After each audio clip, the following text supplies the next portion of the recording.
శ్రీకృష్ణ పరబ్రహ్మణే నమః.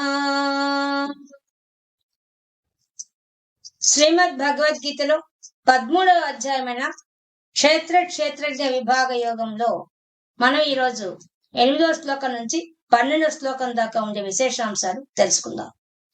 మనకు పరమాత్మ అర్జునుడు అంటే అడిగినట్టుగా కొన్ని పుస్తకాలు లేదు.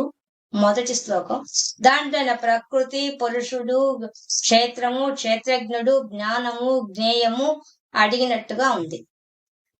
అందులో భాగంగా ఆయన చెప్పుకుంటూ వచ్చారు. క్షేత్రం అంటే శరీరం అని, ఆ క్షేత్రాన్ని చూచేవాడెవరో ఆ క్షేత్రజ్ఞుడని, క్షేత్రం యొక్క వికారాలు ఏంది, దాని స్వభావం ఏంది, ఎలా ఉంది అని చెప్తా అని చెప్పి మనకు 6-7 శ్లోకాల్లో ఆ యొక్క క్షేత్రం యొక్క తత్వాన్ని అంతా చెప్పారు. తర్వాత మనకి ఇప్పుడు 8వ శ్లోకం నుంచి పరమాత్మ మనకు జ్ఞానాన్ని అందించబోతున్నారు. ఆ అడిగినట్టు జ్ఞానం అంటే ఏందో చెప్పబోతున్నారు. మామూలు జ్ఞానం అంటే ఏంది? తెలియంది తెలుసుకోవడం. జ్ఞానం అంటే తెలియంది ఏంది? మన శరీరంలోనే ఉన్నటువంటి మనలో ఉన్న ఆత్మస్వరూపాన్ని మనం చూడలేకపోవడమే ఆ తెలుసుకోవాల్సింది. అదే జ్ఞానం. తెలుసుకుంటే జ్ఞానం, తెలియకపోతే అజ్ఞానం, అంతే. కాకపోతే ఇప్పుడు మనం తెలుసుకోవాల్సిన ముఖ్యమైన విషయం ఏంటంటే, మనలాగే జీవరాశులు ఉన్నాయి, జంతువులు ఉన్నాయి, వాటన్నింటికి కూడా శరీరాలు ఉన్నాయి. వాటికి కూడా మనలాగే తినడం, నిద్రపోవడం, మైథునం ఈ కార్యక్రమాలు మనతో సమానంగా ఉన్నాయి. కానీ వాటికన్నా మనం భిన్నంగా మనకు అద్భుతమైన శక్తి ఒకటి ఇవ్వబడింది. అదే మనకు మనస్సు, బుద్ధి అని ఇవ్వబడ్డాయి. అంటే మనం ఎందుకు పుట్టాము, ఎక్కడి నుంచి వచ్చాము, అసలు జీవితం ఏంటి, ఆ జీవిత లక్ష్యం ఏంటి, ఇవన్నీ తెలుసుకునే అవకాశం మానవుడికి మాత్రం ఉంది. కాబట్టి ఇవన్నీ ఎందుకు అంటే, మనం పుట్టినప్పటి నుంచి దుఃఖమే అనుభవిస్తాం. జన్మానికి మరణానికి మధ్య ఉన్న జీవితం అంతా కూడా అనేక బాధలతో, అనేక ఆరాటాలు, పోరాటాలతో జీవిత సమరం సాగిస్తాం. అప్పుడు అలాంటప్పుడు మనకి ఎన్నో సందేహాలు వస్తాయి. అసలు ఎందుకు పుట్టాము, ఏం అవసరం వచ్చింది, పుట్టి కష్టాలు పడాల్సిన అవసరం ఏంటి అసలు అని మనకు అనేక సందేహాలు వస్తాయి.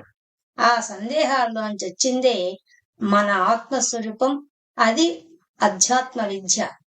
ఈ ఆత్మ అంటే ఏదో తెలుసుకోవడమే అధ్యాత్మ విద్య. ఆ అధ్యాత్మ విద్య గురించి తెలుసుకుంటే ఏమవుతుంది? బతికి ఉండగానే మనం ఆనందపడవచ్చు. ఆనందం, సత్యం కోసం అన్వేషణ చేసినప్పుడు, అంటే మనలో ఉన్న ఆత్మమూర్తి మనం ప్రయత్నం చేసినప్పుడు మనకు ఆనందంతో పాటు జీవన్ముక్తులం అవుతాం. అది చాలు. రమణ మహర్షి ఎట్లా అయిపోయారు? ఆయన ఉన్నా కూడా అంతటా విశ్వంలో విశ్వేశ్వరుని చూడగలిగాడు. అంటే నలుగురిలో ఉన్నా, ఎంతమందిలో ఉన్నా, గుంపులో ఉన్నా ఆయనకంటూ ఒక ప్రత్యేకమైన ఆనంద స్థితి ఉన్నది. అలాంటి స్థితి మనం కూడా పొందుతాం. అలా పొందడానికి ఏం కావాలి? ఆయనకి జ్ఞానం వచ్చింది. జ్ఞానం వచ్చిన పొందాడు కదా, మనకు జ్ఞానం వస్తే పొందుతాం. ఆ విషయాన్నే, ఆ జ్ఞానం రావడానికి ఎలా ప్రవర్తించాలి అని 20 ధర్మాలు మనకు ఈ శ్లోకాల్లో చెప్తుంది. నిజానికి ఇవి ఆచరిస్తే మనం బతికినంత కాలం హాయిగా ఆనందంగా గడిపేయచ్చు. ఎంత పెద్ద కష్టం వచ్చినా, ఎన్ని ఇబ్బందులు వచ్చినా, ఎంత ఆర్థిక సమస్యలు వచ్చినా, ఎవరితో తగాదాలు వచ్చినా వాటన్నిటి నుంచి మనం బయటపడడానికి మంచి అవకాశం. అంతేగాక ఆనందపడడం. మనిషి యొక్క జీవిత లక్ష్యమే ఆనందం.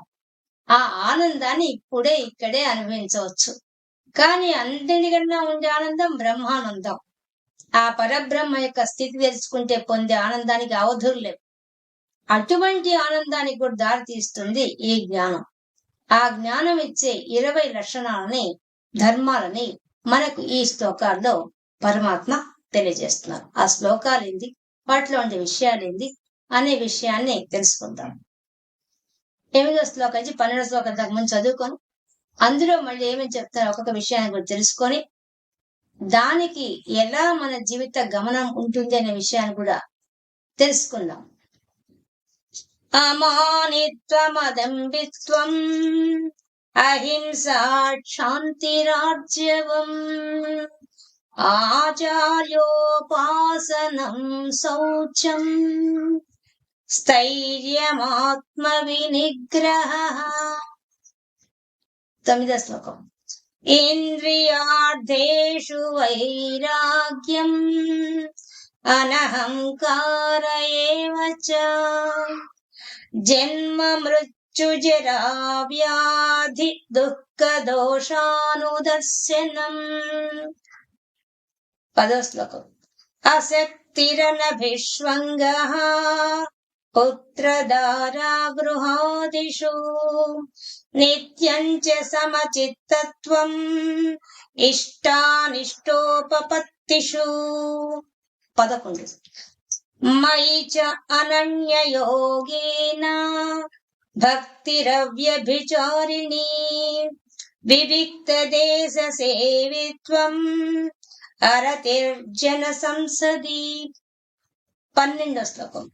అధ్యాత్మ జ్ఞాన నిత్యత్వం తత్వజ్ఞానార్థదర్శనం ఏతజ్ఞానమితి ప్రోక్తం అజ్ఞానం ఏదధోన్యథా. మనకు ఈ శ్లోకాల్లో పరమాత్మ ఒక్కొక్క 20 అంశాల గురించి ఏం చెప్తున్నారో ఒక్కొక్క విషయాన్ని చెప్పుకుంటూ పోదాం. ఇందులో మనకు మొట్టమొదటి చెప్తోంది అమానిత్వం. 8వ శ్లోకంలో మొట్టమొదటి చెప్తున్న పదం అమానిత్వం. అంటే తనను తాను పొగుడుకోకుండా ఉండుట మొట్టమొదటి లక్షణం చెప్పేశాడు. ఇది మనకు అందరికీ జీవితంలో బాగా అలవాటైపోయిన విషయం. మనం చిన్న విషయాన్ని సాధించినా, ఏ చిన్న విజయం సంపాదించినా, ఎవరన్నా మనం చేసిందని గుర్తించినా వెంటనే మనలాంటి వాళ్ళు ఇంకో లేరు, మనమే చాలా పర్ఫెక్ట్ గా చేశాం అని మనకు మనమే భుజం తట్టుకొని శబాష్ శబాష్ అనుకుంటాం. ఇది మానవ సహజం. కాబట్టి మొట్టమొదటిది అది లేకుండా ఉండాలని చెప్తున్నాడు. ఎందుకు? అదే జ్ఞానానికి మొట్టమొదటి ప్రాతిపదిక కాబట్టి. ఎందుకు? నేను అనేది విజయం సాధించినప్పుడు పొందే పొగడ్త, మనకు మనం పొగుడుకుంటే దానివల్ల అజ్ఞానానికి దారితీస్తుంది. కానీ మనల్ని మనం పొగుడుకోకుండా ఉంటే అది జ్ఞానానికి దారితీస్తుంది. అందుకని ఆయన మొట్టమొదటి చెప్పిన పదమే అది. ఇంకా తర్వాత అదంభిత్వం, డంబము లేకుండుట. డంబము లేకుండా అంటే అందరూ నన్ను గుర్తించాలి అనుకోకుండా ఉండడం. ఇది చాలా కష్టం. ఎందుకు? మానవులందరికీ మనం చేసే ప్రతి పని అందరికి గుర్తించాలని, ఆ గుర్తింపు కోసంగా మనం ఎక్కడి దాకా వెళ్ళిపోతాం. దాన ధర్మాలు చేసినా మన పేద శాస్త్రం ఉండాలని వాటన్నిటి చెక్కిస్తాం కూడా. అంత డంబం ఉంటుంది. కానీ అది ఉండకూడదు అని 2వ పాయింట్ చెప్పారు. 8వ శ్లోకం చెప్పిన విషయాలు ఇవి. ఇంకా అహింస, మనసు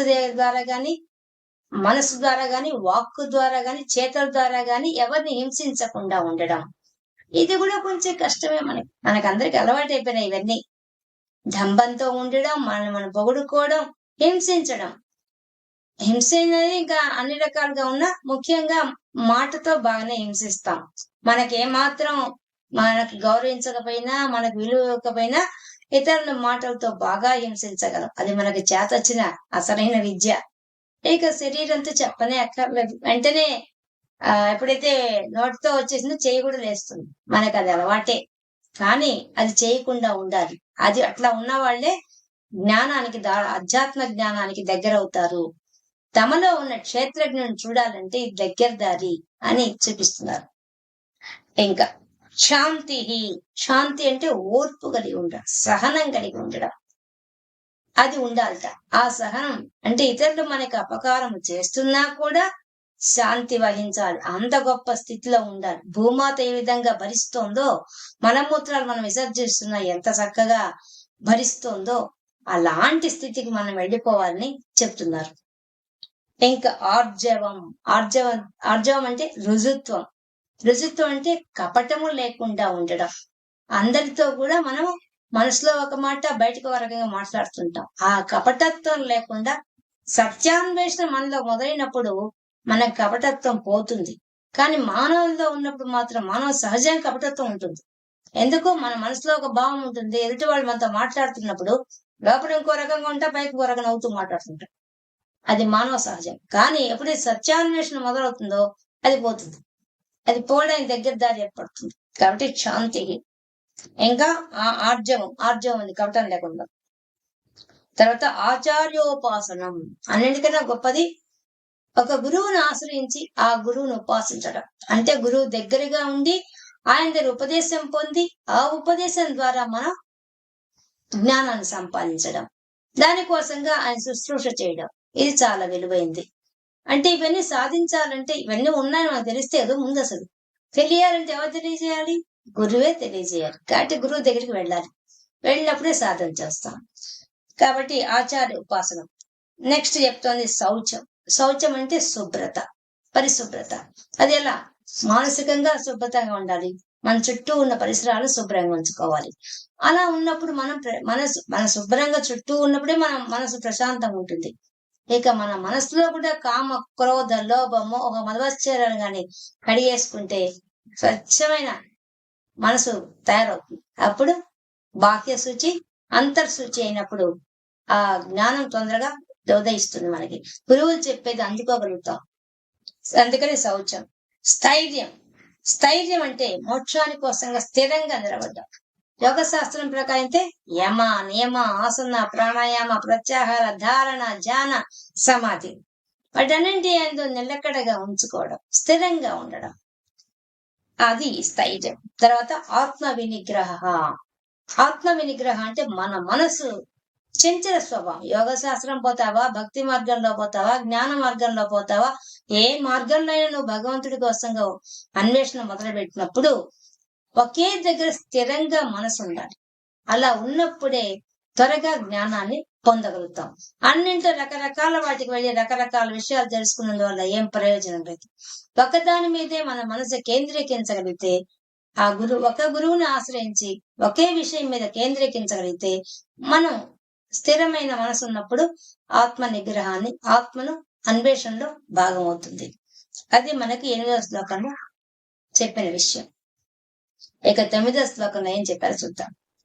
9 అంటే అన్ని ధర్మాలు చెప్పుకుంటూ వస్తున్నారు. ఇన్ని ధర్మాలు ఒక శ్లోకంలో చెప్పేశాడు. ఇంకా 9వ శ్లోకం వచ్చి ఇంద్రియార్థేషు వైరాగ్యం. వైరాగ్యం. వైరాగ్యం ఎలా వస్తుంది అసలు? రావడం కష్టం కదా మనిషికి. వైరాగ్యం రావడం కష్టం, కానీ సంసారంలో ఉన్నవాడికి త్వరగా వస్తుంది. ఎందుకు వస్తుందో ఆయనే చెప్పేశారు. ఎందుకు వస్తుంది? జన్మ మృత్యు జరా వ్యాధి దుఃఖ దోషానుదర్శనం. దోషాన్ని మనం గమనించినట్టయితే మన జీవితంలో శబ్ద, స్పర్శ, రూప, రసగంధాలే ఇంద్రియాల యొక్క అర్థములు. అర్థం అంటే ప్రయోజనం. ఈ కళ్ళు ఇచ్చాడు, కళ్ళు చూసే శక్తి, చెవులు వినే శక్తి, చర్మంతో స్పర్శ జ్ఞానం, ముక్కుతో వాసన చూడటం, నాలికతో రుచి చూడటం, ఇవన్నీ పంచ జ్ఞానేంద్రియాలకి శబ్ద, స్పర్శ, రూప, రస, గంధాలని పంచ తన్మాత్రలు భగవంతుడు ఏర్పాటు చేశాడు. వాటి ద్వారా ప్రపంచంలో ఉండే ప్రతి విషయాన్ని మనం ఆకలింపజేసుకుంటున్నాం. కానీ ఆ ప్రపంచాన్ని వదిలి పరమాత్మ వైపుగా అడుగులు వేయ మనలో ఉన్న క్షేత్రజ్ఞను చూడాలంటే అవే ఇదే ఉపయోగించి వెనక్కి తిప్పి చూసుకో. ప్రత్యేక రూప పరాకాశ. లోపలే కూర్చున్న ఆ శక్తిని చూడాలంటే మాత్రం ఆ పంచ తన్మాత్రను వెనక్కి తిప్పాలంటే వైరాగ్యం రావాలి. వైరాగ్యం ఖచ్చితంగా వస్తుంది. ఎందుకు వస్తుంది అంటే తర్వాత ఆయన చెప్పేశారు ఎందుకు వస్తుంది. అనహంకార ఏవచ, 2వ పాయింట్ చెప్పాడు. వైరాగ్యం రావాలి, అహంకారం లేకుండా ఉండాలి. అహంకారం అంటే నేనే చేస్తున్నాను, నాలాగా చేసేవాళ్ళు ఎవరు లేరు అనే అభిప్రాయం వచ్చిన తర్వాత అది అజ్ఞానానికి దారితీస్తుంది తప్ప జ్ఞానం రాదు దానివల్ల. కాబట్టి అదొక అడ్డంకి. ఈ పంచ తన్మాత్రలతో ప్లస్ అహంకారం. కాబట్టి అహంకారం లేకుండా ఉండాలని చెప్పేశాడు. ఇంద్రియ నిగ్రహంతో పంచ తన్మాత్రల్ని కూడా వైరాగ్యంతో ఉండాలని చెప్పేశాడు. అది సాధించాలని చెప్తున్నాడు. సాధించడానికి సులభమైన మార్గం కూడా ఆయన చెప్పేశాడు. ఏం చెప్పాడు?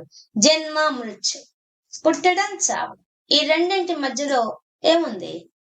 పుట్టినప్పటి మనం ఎదుర్కొనే సమస్య మొట్టమొదటి శారీరక రోగాలు, మానసిక రోగాలు, వ్యాధి. తర్వాత జర, ముసల్తనం. ఆయన ఇచ్చారు జన్మ మృత్యు జర వ్యాధి వరుసగా ఇచ్చారు. వాటన్నింటిలో ఏముంది? దుఃఖమే ఉంది. పుట్టుక ఒక దుఃఖం, పెరగడం ఒక దుఃఖం, మళ్ళీ పుట్టిన బిడ్డను చూస్తాం మనం. పుట్టినప్పటి నుంచి కొంచెం వయసు వచ్చేంత వరకు ఎన్ని రోగాలతో పోరాటం చేయాలి ఆ బిడ్డ. ఆ తల్లిదండ్రుడు ఎన్ని రకాలుగా రక్షణ తీసుకోవాలి, వాళ్ళ కోసంగా పరిశ్రమ పడాలి. అలాంటిది ఆ వ్యాధులు రాకుండా ఎన్ని జాగ్రత్తలు తీసుకున్నా ఏదో ఒక రోగం వస్తుంది, వాతావరణం మారితే వచ్చేస్తాయి. అప్పుడు చూసినప్పుడు చూసే వాళ్లకు కొంచెం వైరాగ్యం రావడానికి అవకాశం ఉంది. అలాగే పడుతున్న వ్యాధులు బట్టి పడే వాళ్ళకు కూడా వైరాగ్యం రావడానికి అవకాశం ఉంది. అది రావడం కష్టమే గాని దానికి చెప్పేశాడు ఆయన. దుఃఖ దోషాన్ని గమనిస్తే ఈ పంచ తన్మాత్రల్లో ఉండే దోషాలు నువ్వు గమనించినట్టయితే, నువ్వు ఆడుతున్న ఒక్కొక్క అవయవంతో ఆడుకుంటున్న ఆట, కన్ను పోయిన దగ్గరకల్లా మనసు పోతోంది, చెవు పోయిన దగ్గరకల్లా మనసు పోతోంది, ముక్కు పోయిన దగ్గరకల్లా మనసు పోతోంది, నాలుక పోయిన దగ్గరకల్లా మనసు పోతోంది. అలా పోయినప్పుడే మనం బాధలు పడతాం. కాబట్టి అది లేకుండా నువ్వు నిగ్రహించుకోగలిగితే, అదే నిలకడగా ఉంచుకోగలిగితే, అప్పుడు నీకు ఆ దుఃఖాన్ని నుంచి దోషాన్ని గమనించినట్టయితే నువ్వు ఆ జ్ఞానాన్ని పొందవచ్చు అనే విషయాన్ని చెప్తున్నారు. అంటే నిరంతరము దాని గురించి చింతన.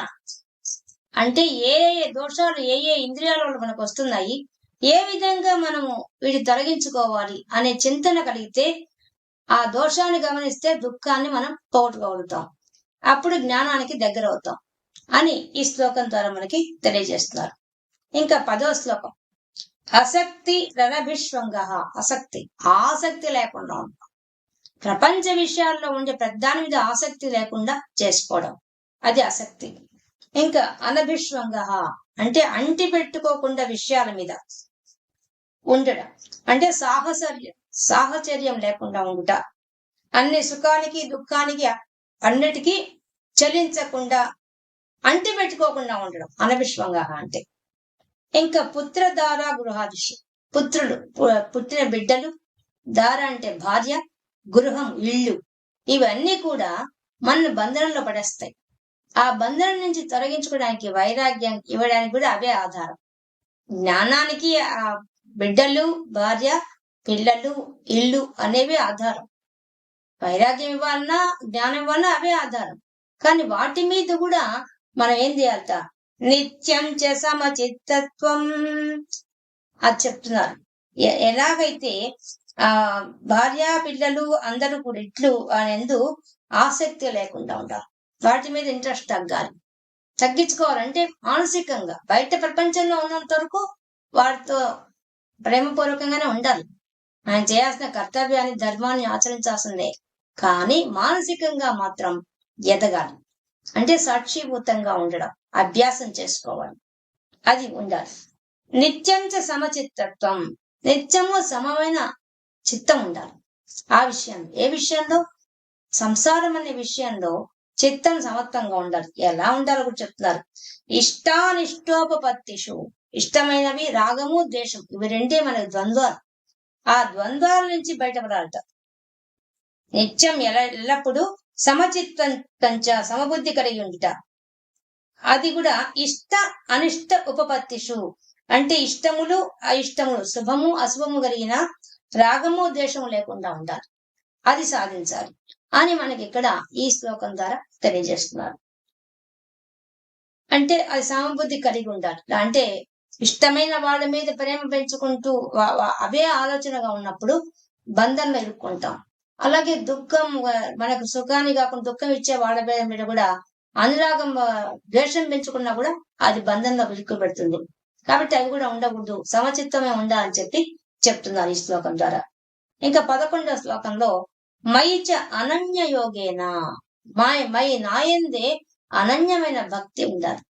ఆ భక్తి కూడా అవ్యభిచారిణి, అంటే ఇష్టానుసారంగా ప్రపంచ విషయాల్లో పరిగెత్తే మనసుని తీసుకొచ్చి భక్తి అనే దాంట్లో భగవంతుడి మీదే భక్తి నిలకడగా పెట్టగలగడం, అలాంటి ఏకాగ్రతమైన బుద్ధి. అనన్య యోగి అని అంటే ఏకాగ్రతమైన బుద్ధిని పెట్టడం, ఇతరమైన విషయాల్లో కాకుండా. అవ్యభిచారిణి అంటే చలించని మనసు.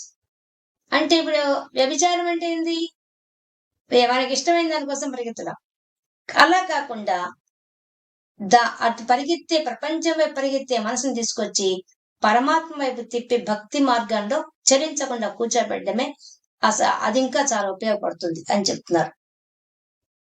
వివిక్త దేశ సేవిత్వం అంటే వివిక్తి అంటే ఏకాంత ప్రదేశం. అంటే మనకు అన్ని ఉండేవాటి అన్నిటి చుట్టూ ఉన్న అన్ని పరిసరాలు మనల్ని ప్రభావితం చేస్తాయి. ఏకాంతాన్ని మనం ఆశ్రయించాలి అని చెప్తున్నారు. భక్తి వస్తే ఏకాంతం ఆటోమేటిక్ వస్తుంది. ఎందుకని భగవంతుణ్ణి నమ్ముకున్నప్పుడు ఏకాంతం వస్తుంది. ఇంకా అది కూడా ఎలా ఉండాలా? జనసంసది అరతి అంటే ప్రీతి లేకుండా ఉండడం. జన సమూహం మీద ప్రీతి లేకుండా ఉండడం అంటే ఎటువంటి జన సమూహం మీద? ధర్మ విరుద్ధమైన వాళ్ళ పట్ల కాకుండా సత్సంగం పట్ల మాత్రం విముఖత ఉండాలి. జన సమూహం మిగతా అన్ని కోరికల వెంట పరిగెత్తే వాళ్ళతో కాకుండా సత్సంగం పట్ల మాత్రం మనం రతి ఉండాలి. ఆ రతి ఎప్పుడు ఉండాలి? మిగతా విషయాల ఉండే జన సమూహం నుంచి విడివడి ఏకాంతంగా ఉండాలి అని ఈ శ్లోకం ద్వారా తెలియజేశారు. ఇక 12వ శ్లోకానికి వచ్చరికి అధ్యాత్మ జ్ఞాన నిత్యత్వం. అధ్యాత్మ జ్ఞానం అంటే మనలో ఉన్న ఆత్మస్వరూపాన్ని దర్శించి నిత్యము ఆ భావన ఉండాలి. అది అట్లాంటిది ఎల్లప్పుడూ కలిగి ఉండాలి అని చెప్పారు. తర్వాత తత్వజ్ఞానార్థ దర్శనం. తత్వజ్ఞానం యథార్థం, సత్యం తెలుసుకోవడం. సత్యం వల్ల అర్థమే వస్తుంది, మోక్షం వస్తుంది. దాన్ని దర్శించడం, సాక్షాత్కరించుకోవడం భగవంతుని, అది సాధించాలి.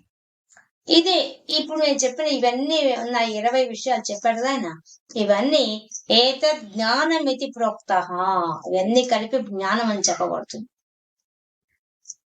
అజ్ఞానం ఏదతో అన్యథ, ఇంకా ఇతరమైనవన్నీ కూడా అజ్ఞానం అని చెప్పబడతాయి అని జ్ఞానం గురించి ఇన్ని ధర్మ విషయాల్ని తెలియజేశారు పరమాత్మ.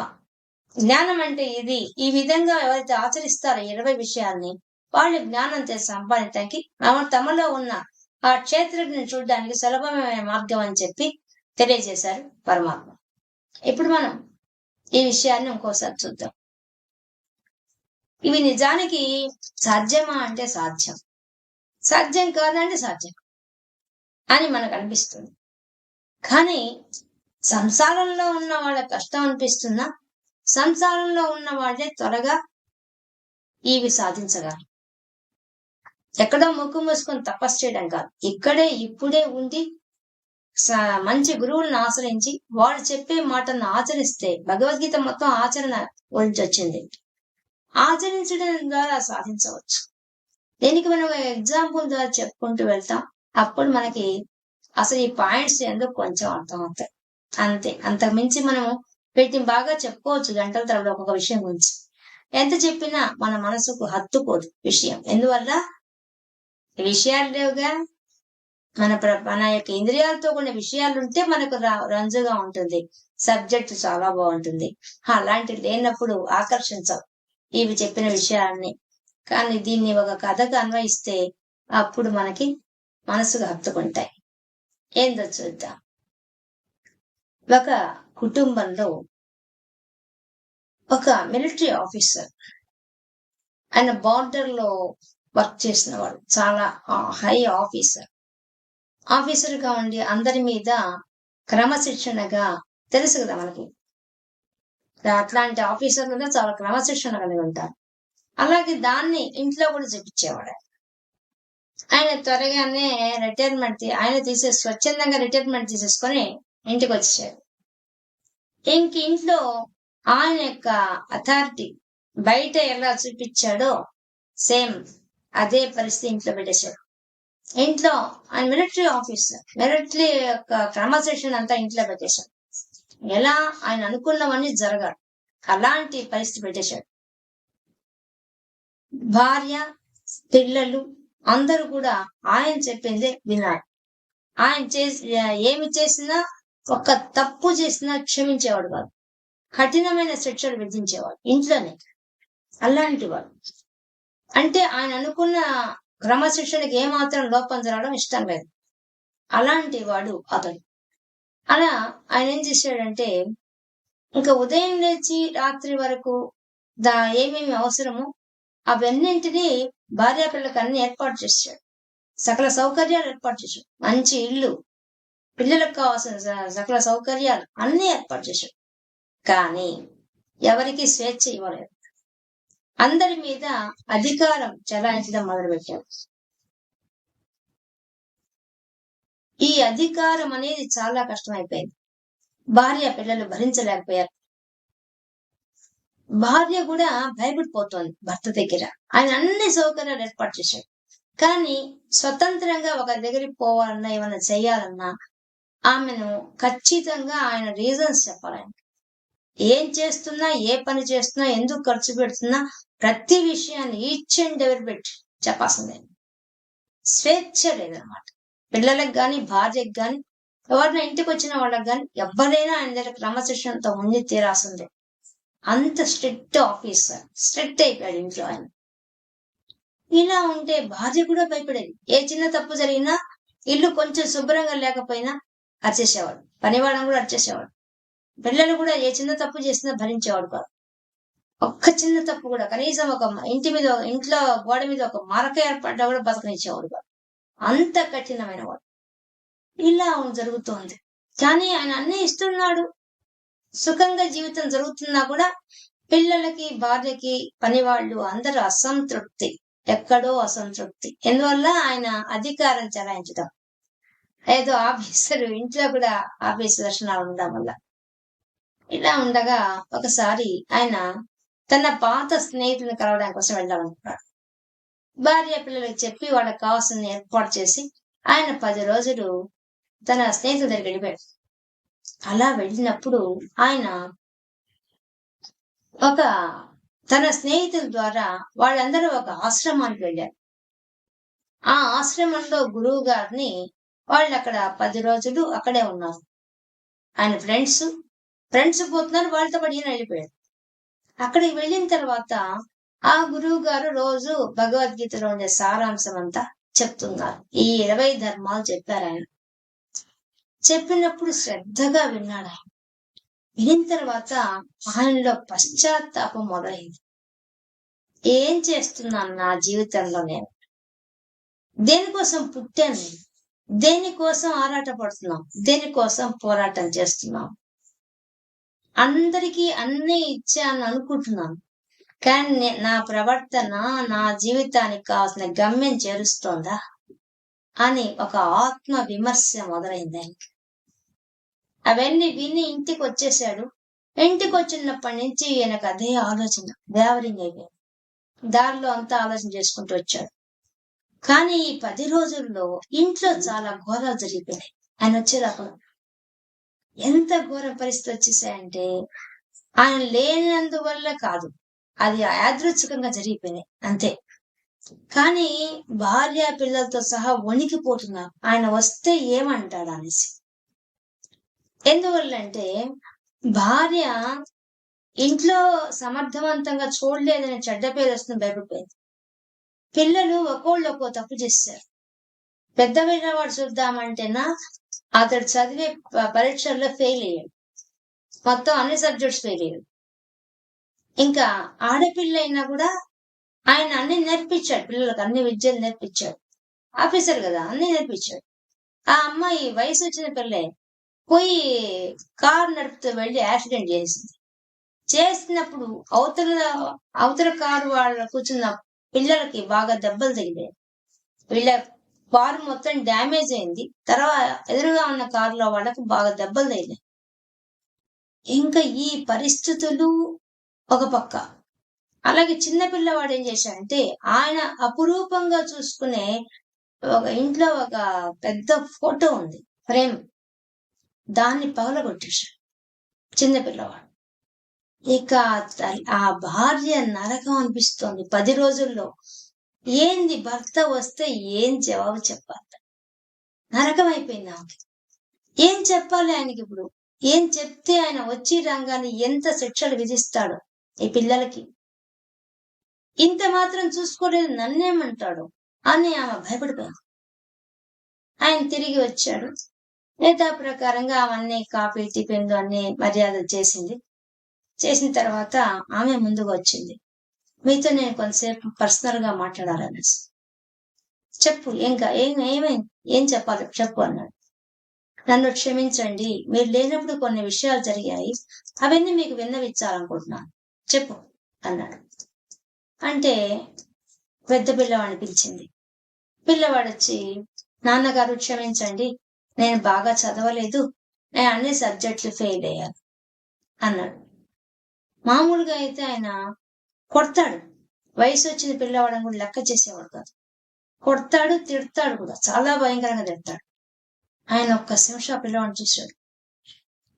నీ జీవితంలో నీ లక్ష్యం ఏందో నువ్వు నిర్ణయించుకోవాలి. నువ్వు ఎలా ముందుకు పోవాలో, నీ గమ్యం ఏందో నువ్వు చూసుకోవాలి. దానిలో నీకు ఒక ఓటమి వచ్చింది అంతే, అంతకంటే ఏం జరగలేదుగా. ఆ ఓటమిని నువ్వు సర్దిద్దుకోలేని తప్పు కాదు.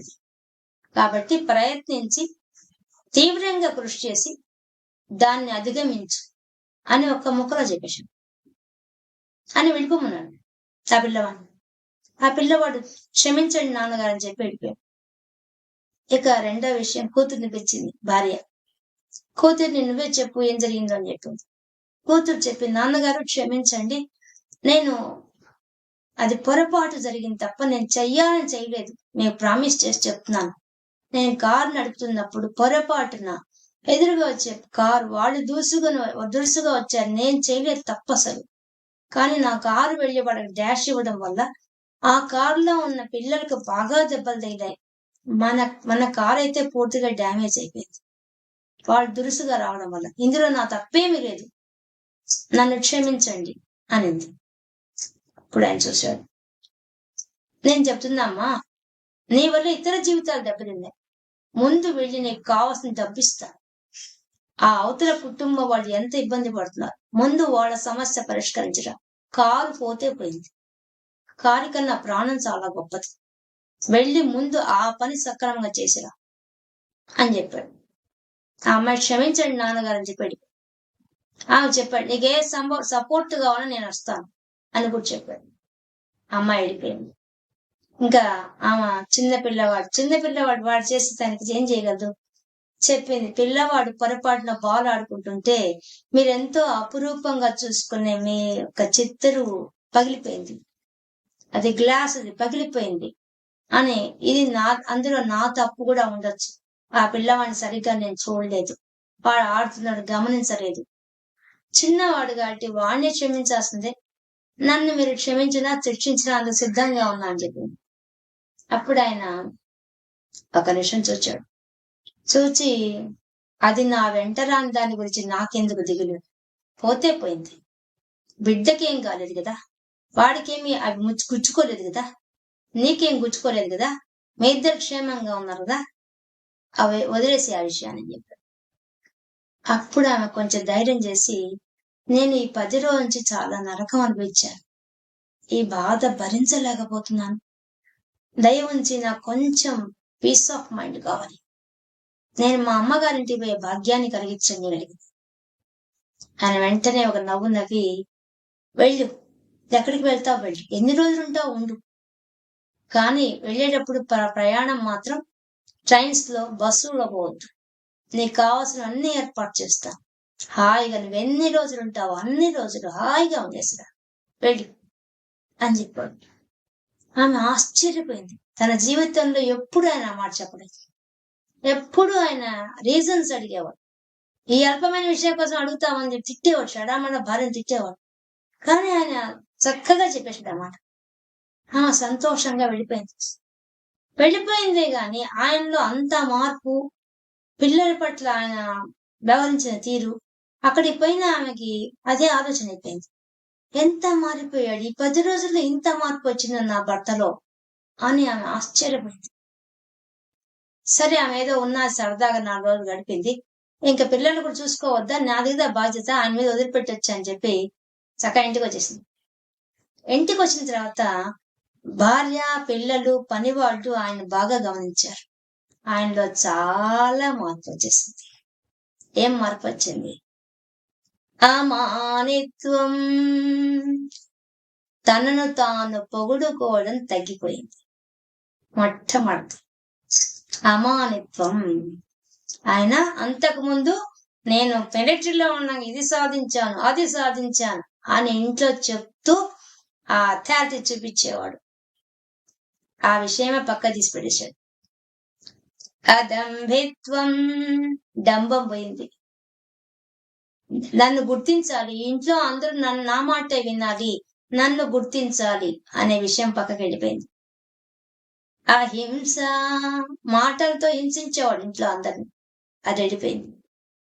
శాంతి, చాలా ఓర్పు వచ్చేసింది.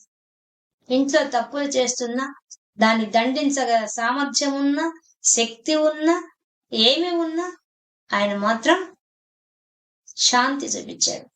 ఆర్జవం, కపటంగా లేదు, అందరితో ఫ్రాంక్ గా ఉన్నాడు.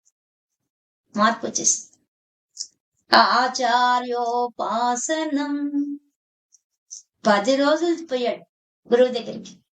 10 రోజుల్లోనే చెక్కబడ్డాడు. 20 ధర్మాలు తెలుసుకొని ఆచరించేశాడు. ఆ గురువు ఏం చెప్పారో, ఎలా చెప్పారో అది అతడి మనస్సు మీద ప్రభావం చూపించేసింది. దగ్గరగా 10 రోజులుంటేనే అద్భుతమైన మార్పు సాధ్యమైంది. శౌచం, ఆయన మొదటి నుంచి ఇల్లు శుభ్రంగా ఉంచేవాడే, కానీ ఇప్పుడు అందరూ ఉంచకపోతే తిట్టేవాడు. ఇప్పుడు అది లేదు, తానే శుభ్రం చేస్తున్నాడు. తానే తన మనసును కూడా శుభ్రం చేసుకుంటాడు. ఆ గురువు గారు ఏ ఉపాసన చెప్పాడో అది ఆచరిస్తూ శుభ్రత ఉంచుకున్నాడు. ఆత్మ వినిగ్రహ, ఆత్మ వినిగ్రహ, స్థైర్యం. ఆ గురువు గారు ఏ మార్గం చెప్పారో ఆ మార్గంలో ప్రయాణం చేస్తున్నాడు. ఆత్మ వినిగ్రహ, తన మనస్సు నిలకడగా కూర్చోబెట్టేశాడు. ఆయన ఏ దారి చూపాడో ఆ దారి తప్ప మిగతా దారులన్నీ మూసేసేసాడు. మనసు నిలకడగా కూర్చుంది. ఇంద్రియార్థేషు వైరాగ్యం, శబ్ద స్పర్శ రూప రసగంధాలలో వైరాగ్యం కోసంగా ప్రయత్నం స్టార్ట్ అయింది. ఆయనలో మార్పు స్టార్ట్ అయింది. అనహంకార ఏవచ, అహంకారం పోయింది. నేను నా అంతటి వాళ్ళు లేరు, నాలాంటి ఆఫీసర్ లేరు, నాలాంటి వాళ్ళ దాకా ఆదర్శప్రాయమైన వాళ్ళు లేడు అనే అహంకారం పోయింది. గురువు యొక్క శుశ్రూషతో కడిగి వేయబడింది అది. అనహంకార ఏవచ జన్మ మృత్యు జరా వ్యాధి దుఃఖ దోషానుదర్శనం, తెలుసుకున్నాడు జన్మ ఎందుకు వచ్చింది. జన్మలో వ్యాధి వస్తోంది, ముసలితనం వస్తోంది, మృత్యువు రాబోతోంది, వీటన్నింటిలో దుఃఖమే ఉంది. అనుదర్శనం, ప్రతి క్షణము అది ఆలోచించాడు. ఎందుకు జన్మించాను, జన్మలో ఇవన్నీ ఎందుకు వస్తున్నాయి, వీటిలో ఉండే దోషం ఏంది, దానివల్ల దుఃఖం ఎందుకు వస్తోంది అని మనసులో విచారణ మొదలైంది. ఆసక్తిరనభిష్వంగ,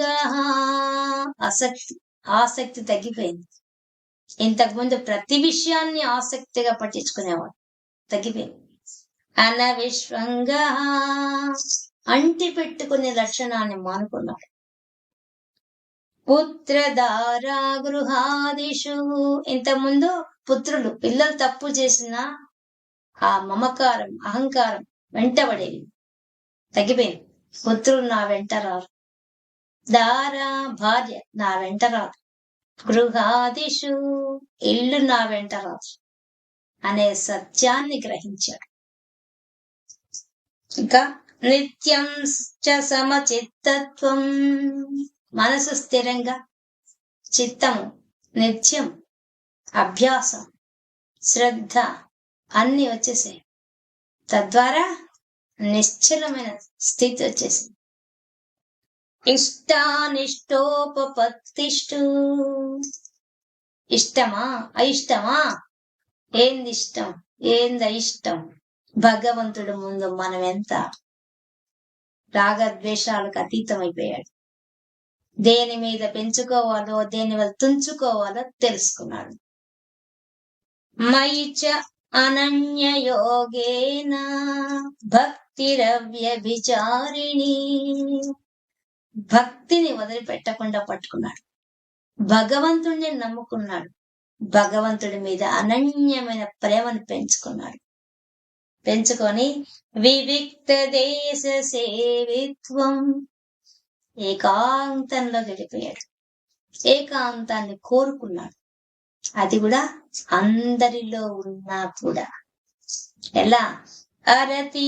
అరతిర్జన సంసది, సమూహంలో ఉన్నా కూడా, అంతమంది బంధువులు, మిత్రులు, పిల్లలు, భార్య అందరూ ఉన్నా కూడా, పనివాళ్ళు అందరున్నా కూడా ఏకాంతాన్ని ఆశ్రయించాడు. అరతి, అన్నిటి మీద ఇంట్రెస్ట్ లేదు, ఇప్పుడు తగ్గిపోయింది. అధ్యాత్మ జ్ఞాన నిత్యత్వం, శాశ్వతమైందేదో దానికోసం అన్వేషణ మొదలైంది. తత్వజ్ఞానార్థ దర్శనం, సత్యం అంటే ఏందో ఆ యథార్థమైన సత్యం కోసంగా ఆరాటం, పోరాటం, తపన, తపస్ మొదలైపోయింది. ఏతజ్ఞానమితి ప్రోక్తః, ఇదే కదా జ్ఞానం అని ప్రాక్టికల్ నాలెడ్జ్ గురువు ద్వారా వచ్చేసింది. అజ్ఞాన యదదోన్యథా, అజ్ఞానానికి సంబంధించిన అన్నిటి వదిలేశాడు. జ్ఞానం సంబంధించిన ఈ 20 ధర్మాలని ఆచరించడానికి మొదలు పెట్టేశాడు. అడ్డంకులు ఎదురైనా, ఎన్నెన్నో విషయాల్లో మనసు పరిగెత్తినా వాటిని వెనక్కి లాక్కోరాగలిగాడు. బుద్ధిని స్థిరంగా భక్తి మార్గంలో కూర్చోబెట్టగలిగాడు. గురువు యొక్క ఆదేశంతో, గురువు చూపించిన మార్గంలో వెళ్ళిపోయాడు. తాను వెళ్ళాడా, తనతో పాటు తన కుటుంబాన్ని కూడా లాగాడు. తనతో పాటు తన స్నేహితులను లాగాడు. తన చుట్టూ ఉన్న ప్రపంచాన్ని లాగాడు. తన చుట్టూ ఉన్న సమాజంలోనే మార్పు తీసుకురాగలిగాడు. కలుపు మొక్కలు ఏరినట్టుగా ఏరి పారేశాడు. ఏ విధంగా అయితే రణరంగంలో పోయి ఒక మిలిటరీ ఆఫీసర్ గా విదేశాల్లో దేశ భక్తితో ఏ విధంగా పోరాటం చేశాడో, దాన్నే ఆత్మ జ్ఞానంతో పోరాటం చేశాడు. సమాజంలోనే పోరాటం చేశాడు. తనలోనే తాను అంతరంగ ప్రయాణం చేసి, తనలో తాను పోరాటం చేసి, తన చుట్టూ ఉన్న వారిలో కూడా మార్పు సాధించాడు. తానే ఒక గురువు అయిపోయాడు. గురువును ఆశ్రయించి గురువు అయిపోయాడు. ఆ స్థితికి వెళ్ళడానికి ఎవరి కారణం? గురువే. ఆ గురువు చెప్పిన ఈ 20 ధర్మాలను ఆచరించి చేసి చూపించాడు ఆ మిలిటరీ ఆఫీసర్. ఇదే జ్ఞానం, ఇదే జ్ఞానం అని చెప్తారని చెప్పేసి కృష్ణ పరమాత్మ చెప్తారని చెప్తారా? ఎవరు చెప్తారు? ఋషులు చెప్తారు, శాస్త్రం చెప్తుంది. చెప్పిన దాన్ని ఆచరిస్తారు ఆచార్యులు, ఆచరింప చేస్తారు ఆచార్యులు. అందుకని ఆచార్యోపాసన అని చెప్పారు. ఆచార్యులు ఆచరించి ఆచరింపజేస్తారు. కాబట్టి ఆ మిలిటరీ ఆఫీసర్ చేత ఆచరింపచేశారు. ఆచరింపచేసినందువల్ల తన చుట్టూ ఉన్న సమాజాన్ని కూడా ఉద్ధరించగలిగాడు. అంతటి పోరాట యోధుడు అతడే యోగి.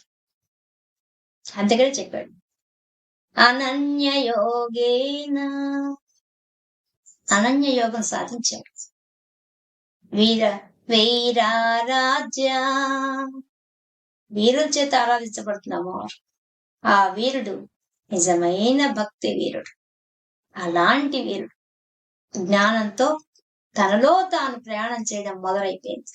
అందరినీ ఉద్ధరించగలిగాడు, తనను తాను ఉద్ధరించుకోగలిగాడు. ఇదే మనకు పరమాత్మ అందించిన జ్ఞానం, అద్భుతమైన జ్ఞానం ఈ శ్లోకాల ద్వారా. ఇటువంటి అద్భుతమైన జ్ఞానాన్ని అందించిన ఆ కృష్ణ పరమాత్మ యొక్క పాదాలకు నమస్కరిస్తూ ఈ రోజు మనం శ్రీమద్ భగవద్గీతలో 13వ అధ్యాయమైన క్షేత్రజ్ఞ విభాగ యోగంలో 8వ శ్లోకం నుండి 12వ శ్లోకం దాకా ఉండే విశేషాంశాలను తెలుసుకున్నాం. కృష్ణార్పణం.